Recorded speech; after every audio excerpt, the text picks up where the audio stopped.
Mga ka-MG, kain po. Dahil kumain na kami ng mga alas 3. Ang hapunan na lang namin ay spicy beef ramen. Kaya itong natira namin yung manok. Kanina. Kanina mga ka-MG. Na may konting kanin, syempre. Diet. Diet mo tayo. Mm-hmm. Mm-hmm. Mm.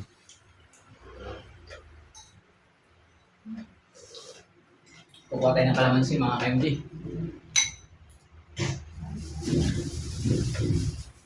Kakalamansi ka mga Ano? Ilan sa noodles ko? isa lang. Mami.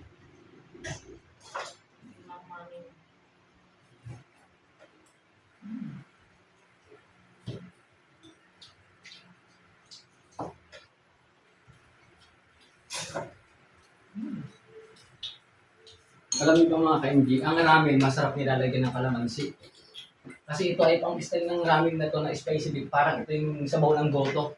Wow, sarap. Sabaw ng gotong Batangas kaya ito yung mapulaw.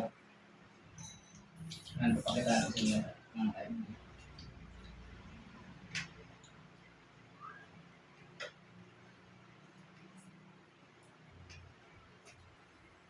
Ano yung mga ka-MG, oh, mapula. Ah, di ba? Kitang-kita niyo mga ka-MG. Mapula siya. Mapulang mapula. Para siya sabaw ng goto. Kung titignan mo siya. Sarap. Very nice. Kain tayo mga ka-MG.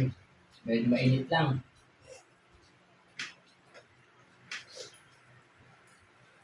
Ito ay hapunan na po namin mga ka-MG. Anong oras na eh? Mag-8 na. Ah, sarap. Grabe.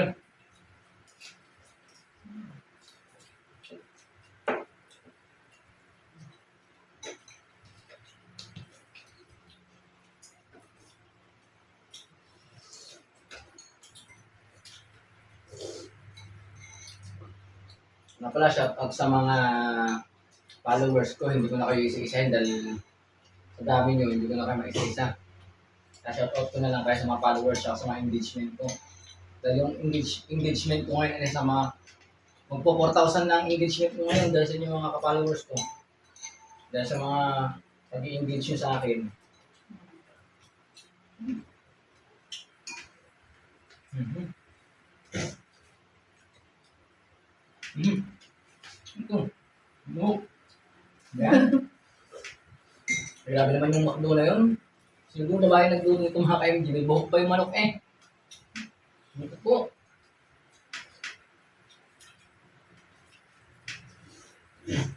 Masarap pag naman siya, no?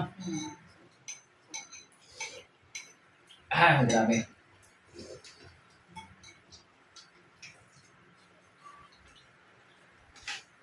Yung isang balita, pero sa tiyan lang namin dalawa.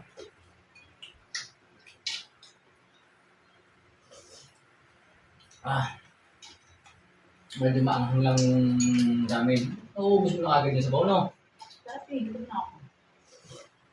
Ang init din, nauna mo pa ako. Yung anghang niya. Lalaban. Aso ng anghang. Dati ito sa mga ka-MG, oh. Di ba? Yup.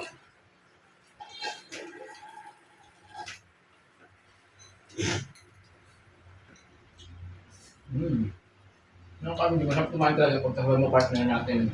Mga partner natin. At kumain pagkasabay natin sila. Kahit ganito lang yung pagkain mo, no? Partner sila kung pagkain. Salo-salo kayong kumakain, sabay-sabay. Hindi nyo kailangan hanapin kung ano yung wala. Parang nandyan, yun na lang. Hindi natin ganun pagtalunan yung ayoko ng ganitong ulam, gusto ko iba naman. Hindi ganun. Kailangan give and take dito, tsaka unawaan. Hindi naman ganun kadali ang magkagilap ng pera o maghanap buhay. Dahil lahat mahal ang mga bilhin ng mga kain, di ba? Kung ano lang yung kaya, yun lang. Huwag na maging demanding sa mga bagay-bagay. Kasi meron tayong mga partner, mga KMD, napaka-demanding. Mm.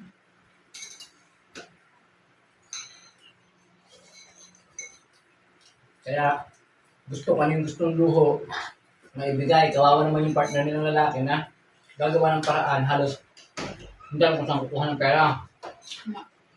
Hindi na kasi din. Dapat.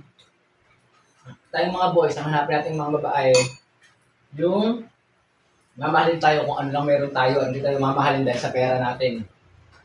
Totoo yung mga kaindi ha, sa mga kagaya kong lalaki na kung pipili kayo ng babae, yung mamahalin kayo, kung ano kayo na nakilala nila. Hindi yung nakilala lang kayo na may pera. Oo. Pag nawalan kayo ng pera, iiwan kayo. Wala. Ako, yun ang mga payo ko sa mga kalalakihan na kagaya kong mga kaindi.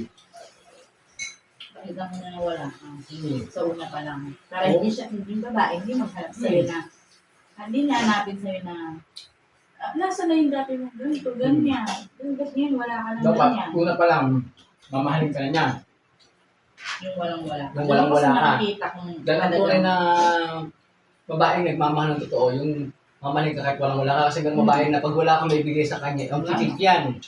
Maghahanap niya ng iba na hindi mo maibigay, hahanapin niya sa iba. Para nagkakaroon ng mga third party na relasyon mga ka-MD. Totoo yun. Sa totoong buhay mga ka-MD, totoo yun. Alam mo kami ng mamindi natin. Ganito lang ang buhay namin. Pag meron, sige, lain na. Tsaka pag-away mga ka-MD, normal lang yun sa relasyon. Huwag lang sobra, huwag lang matindi. Nakaabot na sa sakitan. Yan lang may advice ko sa mga nanonood o sa mga followers ko. At di ko masasabi na lahat ng babae ganon. May babae din naman talaga na kagaya ni Ma'am Gina, kung anong meron ka, kahit tuyo, itlog lang ang ulam, Oo. hindi nagre-reklamo.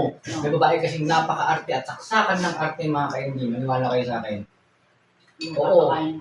Tahimik lang, hindi nagsasabi sa inyo, pero hindi nyo alam, niloloko na kayong pataligod kasi hindi nyo ibigay yung gusto nila, yung mga luho nila. Naku mga ka-MD. Kung ako sa inyo, huwag kayo magap ng ganung babae. Sa panahon niya, lahat ang mahal ng bilihin, tanggapin niyo ang babaeng mamahalin kayo kahit wala kayong pera. Ayun. Mga ka-MD, totoo yun. Yung realidad na buhay mga ka-MD ha. Kaya ako sinishare sa inyo kasi ito naranasan ko ngayon. Pinahal ako na sa babae na kahit walang-wala ako, una niya nakilala. Hanggang ngayon, mag-apat ako na kami, andito pa rin siya. Hindi niya hinanap sa ibang lalaki yung wala sa akin. Mga ka-MD. Pagka piliin niyo ang mga babaeng mamahalin kayo. Nan totoo. Mga ka-MD. Maganda rin yung habang nakain kami, nakakapag-advise kami. Diba? Hindi yung upload na kami upload na wala namang kasi nakikita nyo yung pinapagawa. At pinarinig kayo habang pinanonood nyo kami, napapakinggan nyo yung mga advice namin kung ano yung dapat yung gawin. Hindi na masama mag-advise sa tao, hindi na masama kung susundin yung advice namin. Ang mahalaga, nagsabi kami at alam nyo sa sarili nyo na yun ang totoong realidad na buhay talaga ngayon. So, paano? Real talk yun na sa panahon ngayon, real talk yun. Ano na ngayon? Ang mga babae ngayon, halos ang dating gold digger na nga halos eh. Marami dyan, halos yung mga social malamit. Yung feeling nagmamaganda, feeling nag-ano, pero wala din palang pera, nakaasa rin pala sa boyfriend. Nagmamayabang sa mga kumpare nila. Sabi na, pera, pero saan nakaasa? Sa boyfriend. Yung boyfriend ba niya, alam ba niya kung gaano kahirap ang pinagdaanan para na maibigay ang luho ng babae na yun. Di ba mga ka-MD? Kaya, matuto tayo, maging wais din tayo, hindi lang babae ang wais ngayon. Para tayong mga lalaki, maging wais din. Mga ka-MD. Para ang pagiging practical ng buhay natin yung mga yung practical na. Sabi practical na daw ang buhay, ganyan. Nahanap ka ng may pera. Kasi mahirap daw ang buhay. Hindi ganun. Dahil sabi nga, Pera isang- na nakikita. Kinikita ka yan. tsaka mga kaibigan naman ba, ang maayos na babae na mamahalin natin ay pag talagang galing sa Diyos at binigay sa iyo ng Panginoon, binibig sabihin para sa iyo yun. Kusang darating. Yung kusang darating yan, hindi natin ka nang hanap. Pero sa mga may partner dyan at sa mga may asawa dyan, na hinahanap niyo pa sa ibang lalaki yung wala sa asawa niyo, naku girls, huwag niyo nang gagawin yan. isipin yung mga anak nyo, isipin nyo ang pamilya may sira, at isipin nyo din yung kahihinatnan kung sino maapektuhan dito, kung kayo ba o yung mga bata. Kawawa dito ang mga bata eh, ang tukso nandyan lang yan. Choice mo namang umiwas, di ba? Kung natukso ka, alam mo na may pamilya ka, choice mo umiwas. Kasi kung talagang hindi mo kaya iwasan ng tukso, gusto mo din, di ba? Pero may pagkakataon ka, may option ka para umiwas, di ba? Yan ang paliwanag ko sa inyo mga KMG. Real talk lang yan mga KMG, real talk. Ano sabi sa inyo? Para at least, at saka sa mga followers ko yung mga KMG, follow nyo. Support nyo ako. Tulisan ako ha. Support nyo ako mga KMG. Tapos sa mga hindi ko followers nyo, follow nyo na ako ngayon. Tapos na ako. At kung gusto nyo humingi ng mga advice, comment na kayo kung may advice natin. Kaya papayuhan natin kayo mga KMG. Sabi lang kayo ng comment na kayo sa baba kung anong gusto nyo advice, kung anong gusto nyo hingin sa ating mga payo. Pwede natin i-share yung mga payo ng mga KMG. Wala akong masamang mag-share ng advice. Kung alam natin real talk at talaga nangyari sa mundo natin yun. Water, please. Sabi ko. Siyempre, ito mo tubig. Shoutout pala sa Playba Vape Shop. Ito, salamat sa Playba. Sa vape na ginagamit ko dati kasi naninigarilya ako ngayon. Ito na ginagamit ko, Playba. Dito lang to sa amin, sa Santo Tomas, meron Playba dito eh. Na mismong shop talaga na puro Playba lang ang tinda. Walang ibang brand yun, puro Playba. Ano yan naka-page mo? Kumain yun. Panurin niyo lang muna ako kumain. At least nakapakinig ka habang ba kayo napakinggan yung advice ko sa inyo.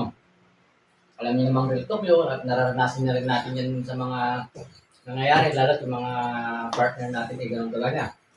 Ang ating magawa, sabi nga, cheaters is always a cheaters, pero may cheaters naman na kaya magbago kung talagang aamin sa pagkakamali. Pero once na kahit nahuling-huli mo na hindi pa rin naamin, choice niya yun. Yung manloloko siya ng partner niya at kaya niyang sumira ng relasyon na may relasyon na at may pamilya na may pamilya na. Diba? Kahit tawag na sa iba, yung mga kabit-kabit dyan, ang tawag sa inyo dapat ay Christmas light. Pag yung mga maraming kabit dyan, yun. Pwede maging flashlight. Tsaka hindi naman lahat ng cheater is always a cheater.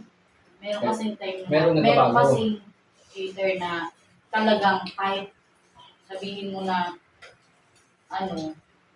talaga aamin yan. Pero meron namang cheater na, siyempre, mahal niya yung tao, ayaw niya mawala. Diba? Aamin at aamin siya, paano niya mawala. Nandun, choice na nung Lalaki, kung tatanggapin pa niya. lalaki o babae na tatanggapin pa siya. Pero pag tinanggap ka pa ng taong yun, siyempre, isang malaking chance yun para sa'yo. Na At ayusin mo. ayusin mo at baguhin mo at di mo na uulitin. Oo, yung na ginawa mong mali sa dati mong ginawa noon. Kung kaya binigyan ka ng Diyos at binigyan ka ng partner mo ng pagkakataon, baguhin mo para mabuo ang pamilya meron ka ngayon. Na wag mo lang sisirain kahit Nagkamali kailan. ka man ng isang Totoo yun beses. mga ka-MG. Niwala kayo sa akin. Nagkamali ka man ng isang beses, inamin mo sa kanya, na choice na ng partner talaga yun. Tatanggapin niya kanya ulit. Kaya itong video ko mga kayo, patapusin nyo naman para paano matapos naman ang video ko. Iba kasi, 3 seconds, angat agad, scroll agad. Pero wala na akong magagawa doon kasi choice nyo yun eh. Diba sabi niya, choice mo yun. Kung ayaw mo ko na hindi ayaw mo. Salamat pala sa mga engagement, sa mga engagement ko, sa mga nanonood ng video ko na pinatapos yung video ko. Maraming salamat sa inyo sa mga followers ko ha. Yan yung kaming dalawa. Tapos na kumain, pag sa iba to, aalis na sa lamesa. Pero siya, inaantay ko. Ganun din ako sa kanya pag kumakain ako. Naantay ko pa yan. Naantay ko pa rin. Kasi may iba, pag tapos na, alis na. Ako hindi, ganito kami. Ganyan kami lagi. Kahit nga minsan kakantapuhan kami ito. Kain na. Naganyanan kami galit. Ganyan lang. Hindi yung mawawala yung away tampuhan minsan.